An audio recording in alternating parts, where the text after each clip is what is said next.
সকলোকে স্বাগতম জনাইছো মোৰ চেনেলৰ নতুন এটা ভিডিঅ'লৈ। বহুতো মহিলাই সুধি আছিলে যে অমৃত বৃক্ষ আন্দোলনৰ ফটো আপলোড কৰিব পৰা নাই, ইৰৰ দেখাই আছে, অটিপি অহা নাই আৰু বহুতৰে বহুতো সমস্যা। আৰু লগতে 10,000 টকাৰ লগত অমৃত বৃক্ষ আন্দোলনৰ যোনটো ফটো আপলোডৰ কিবা লিংক আছে নেকি, আৰু লগতে সেই ফটোকপি কেনেকে মাৰিব লাগিব বা সেই 10,000 টকা কেতিয়াকে লাভ কৰিব, আৰু লগতে নতুনকে ৰেজিষ্টাৰ হোৱা আত্মসহায়ক গোটৰ মহিলাসকলে সেই 10,000 ফৰ্মখন কেতিয়াকে লাভ কৰিব, সেইটো বহুতে সুধি আছে বা বহুতো মহিলা সেইটো প্ৰশ্ন। চ' সেই সকলোবোৰ কুৱেশ্যনৰ এনচাৰ এইটো ভিডিঅ'ত আপোনালোকক জনাম, তাৰ কাৰণে ভিডিঅ'টো শেষলৈকে চাব। তাৰ আগতে আপুনি যদি প্ৰথমবাৰ মোৰ চেনেলত আহিছে তেতিয়াহ'লে চেনেলটো ছাবস্ক্ৰাইব কৰি বেল আইকনটো প্ৰেছ কৰি থৈ দিব, যাতে এনেধৰণৰ ইনফৰ্মেটিভ ভিডিঅ'বোৰ আপডেট আপোনালোকে পোনপ্ৰথমে লাভ কৰিব পাৰে। চ' বলক এতিয়া ভিডিঅ'টো আৰম্ভ কৰোঁ। প্ৰথম কুৱেশ্যনটো হৈছে বহুতৰে ফটো আপলোড কৰিব পৰা নাই, ইৰৰ দেখাই আছে। চ' সেইটো বহুকেইটা কাৰণ আছে ইৰৰ দেখুৱাৰ। চ' আপোনালোকৰ ভাল নেটৱৰ্ক নাথাকিব পাৰে, আপোনালোকে যোনটো জেগাত ফটোসমূহ আপলোড কৰি আছে সেই ফটো আপলোড কৰা জেগাত আপোনালোকে ভাল নেটৱৰ্ক থাকিব লাগিব, তেতিয়া আপোনালোকে ফটোসমূহ ভালদৰে আপলোড কৰিব পাৰিব। যদি আপোনালোকৰ নেটৱৰ্ক কানেকশ্যন বেয়া তেতিয়াহ'লে ইৰৰ দেখাব পাৰে। আৰু এটা কাৰণ থাকিব লাগিব যে আপোনালোকে লগ ইন কৰিছে বেলেগ ফোনত আৰু ফটো মাৰিছিলে বেলেগ এটা ফোনত, সেইটো কাৰণতে আপোনালোকৰ ইৰৰ দেখাব পাৰে ফটো আপলোডৰ ক্ষেত্ৰত। আৰু লগতে আপোনালোকৰ যোনটো ফটো GPS মেপত যিহেতু মাৰিব লাগিব, চ' সেই GPS মেপ কেমেৰাটো আপোনালোকে প্লে ষ্টৰত গৈ ডাউনলোড কৰিব। ডাউনলোড কৰাৰ পাছতহে আপোনালোকৰ যোনটো ফটো সেই ফটোসমূহ আপোনালোকে ভালদৰে ক্লিক কৰিব আৰু ভালদৰে মানুহটো আৰু লগতে আপোনালোকৰ গছ পুলিটো ভালদৰে ফকাছ হোৱাকৈ ফটোকপি মাৰিব, তেতিয়াহে আপোনালোকৰ সেই যোনটো ফটোসমূহ ভালদৰে আপলোড কৰিব পাৰিব। চ' নেক্সট আহিলে অটিপিৰ ক্ষেত্ৰত। চ' অটিপি বহুতৰে অহা নাই। চ' অটিপি নোহোৱাৰ ক্ষেত্ৰতো নেটৱৰ্ক কানেকশ্যন বেয়া থাকিলে সেইটো হ'ব পাৰে। আৰু লগতে বহুতৰে চিম দুটা থাকে বা বহুতৰে যোনটো SMS অপশ্যনটো নট এলাউ কৰি ৰাখে, চ' সেইটো আপোনালোকে এলাউ কৰি ল'ব ছেটিঙত গৈ। চ' সেইটো ক্ষেত্ৰতো বহুতৰে অটিপিটো নাহে। আৰু এটা কাৰণ হ'ব বোলে চাৰ্ভাৰ ডাউনৰ ক্ষেত্ৰতো বহুতে হয়, কাৰণ এতিয়া বহুতে সেই কামটো কৰি আছে, তাৰ ফলত আপোনালোকৰ সেই অটিপিটো নাহিব পাৰে। চ' গোটেইকেইটা আপোনালোকে ট্ৰাই কৰি চাব, যদি হোৱা নাই আপোনালোকে কমেণ্ট কৰি জনাব।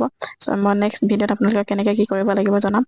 চ' আৰু আহিলে আপোনালোকৰ বহুতে সুধি আছে যে সেই 10,000 টকা কেতিয়াকৈ লাভ কৰিম, বা সেই 10,000 লগত এই যোনটো অমৃত বৃক্ষ আন্দোলনৰ লিংক আছে নেকি। চ' সেইটো ক'ব লাগিব যে এইটো সম্পূৰ্ণভাৱে জড়িত অমৃত বৃক্ষ আন্দোলন আৰু যোনটো 10,000 যোনটো মুখ্যমন্ত্ৰী মহিলা উদ্যমিতা অভিযানৰ লগত সম্পূৰ্ণভাৱে লিংক আছে।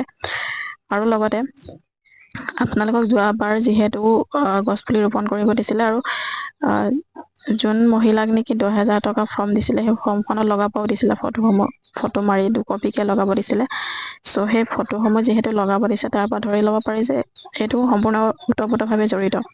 চ' আপোনালোকে এইটো ভাবি নল'ব যে এতিয়া যিটি গছ পুলি ৰুই আকৌ তেতিয়া তেনেকে মাৰিম, কিন্তু আপোনালোকে এতিয়া ভালকে ৰুৱক, গছ পুলিসমূহ ভালদৰে প্ৰতিপালন কৰক। আপোনালোকে সেই গছ পুলি প্ৰতিপালন কৰাৰ নামত আপোনালোকক চৰকাৰে টকা দিব, আৰু সেই টকাসমূহৰ জৰিয়তে আপোনালোকে ঘৰত আপোনালোকে স্বাৱলম্বী হ'ব পাৰিব। চ' এইটো এটা ভাল এটা পদক্ষেপ যিহেতু চৰকাৰে ঘোষণা কৰিছে। চ' আপোনালোকে অকল টকাৰ লোভতে সেইটো নকৰিব, আপোনালোকৰ পৰিৱেশটো চাই আপোনাৰ যিহেতু চৰকাৰে গছ পুলিসমূহ ফ্ৰীকে দিছেই, চ' আপোনালোকে সেইটো ভালদৰে প্ৰতিপালন কৰক, আৰু চৰকাৰে সেইটো আৰ্থিক সাহাৰ্য্যও দিব।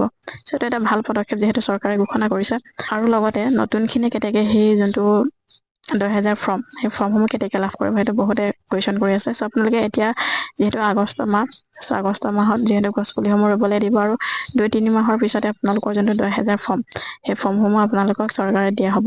সম্ভৱ আপোনালোকে ছেপ্টেম্বৰ মাহত সেই ফৰ্মসমূহ লাভ কৰিব। আৰু লগতে যোৱাবাৰ যোনে নেকি এপ্লাই কৰিছিলে সেই মহিলাসকলে ছেপ্টেম্বৰ মাহতে যোনটো 10,000 টকা, সেই 10,000 টকা লাভ কৰিব, যিহেতু মুখ্যমন্ত্ৰী ডাঙৰীয়াই অলপ দিনৰ আগতে সংবাদ মেলত ঘোষণা কৰিছিলে।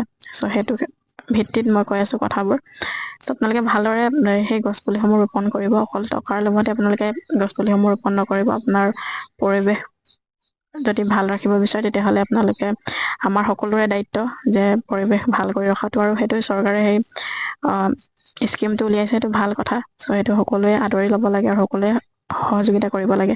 চ' আজিৰ ভিডিঅ'টো ইমানেই, আৰু যদি কিবা প্ৰব্লেম থাকে ফটো আপলোড কৰাৰ ক্ষেত্ৰত তেতিয়াহ'লে কমেণ্ট কৰি জনাব, আৰু সকলোৰে লগত ভিডিঅ'টো শ্বেয়াৰ কৰিব, যাতে সকলোৱে কথাটো গম পায় বা সেই গোটেই প্ৰচেছটো বুজি পায়। চ' আজিৰ ভিডিঅ'টো ইমানেই, ধন্যবাদ। জয় আই অসম।